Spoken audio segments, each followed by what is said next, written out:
In this video, we're going to be demystifying credit scores by exploring the main components and uncovering some tips to help you reach that impressive 800 credit score mark. So let's go ahead and dive in and let's break down the key components that lenders consider when calculating your credit score. The first thing that you need to know in order to get a credit score in the 800s is your payment history. So the most significant piece of the puzzle is this, because it's going to reflect whether you've been making your payments on time. Then that includes paying your credit cards, paying your loans, paying your mortgages, paying your auto loans. So consistently making timely payments is going to build a solid foundation to your credit scores. And a great payment history is something that you develop over a long period of time. People who typically have an uber high credit score, whether it's in the high 700s or in the 800s, tend to have a pristine credit history that goes over more than 7 years without missing a single payment on any of their debts. So the first step for you to be on the road to an 800 credit score is just to make sure that you never miss the payment on anything, especially if you're young.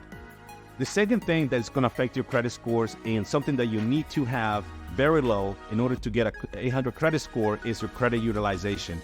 And basically what this means is how much credit available you're using. So keeping your credit card balances low relative to your credit limits is going to show a responsible credit utilization. So in order for you to reach an 800 credit score, you will need to have a credit utilization well under 10%.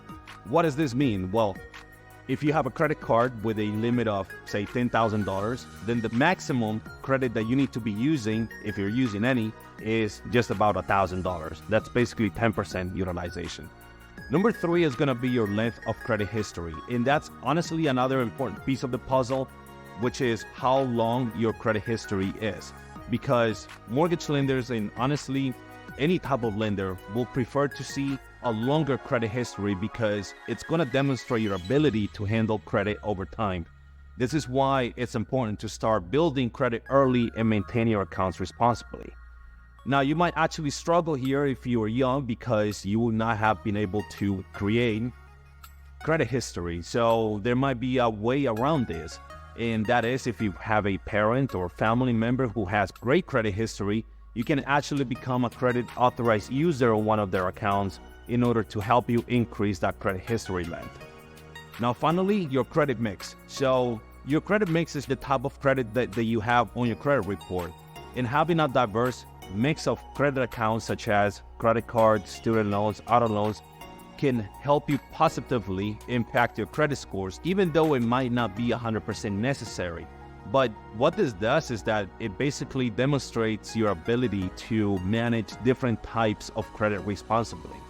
However, the most influential credit account that you have, that you maybe have access to, and what will sway your credit scores the most is going to be credit cards. Because having revolving accounts such as credit cards are weighted more heavily than installment accounts like auto loans or student loans. And the reason why, it's because credit cards usually require you to constantly manage your spending habits and your debt in order to pay off your balances each month. Now, one that is really worth mentioning is applying for your new credit or credit inquiries. These might not necessarily do a lot to your credit scores, but obviously if you have a tendency of getting a lot of debt very quickly or having multiple inquiries in a very short amount of time, that might not necessarily help you with your credit scores. So that's it, guys. Hopefully these tips help you and allow you to get into those nice 700s and 800 credit scores that you definitely want to have in order to have a really good interest rate and really good terms on your mortgage.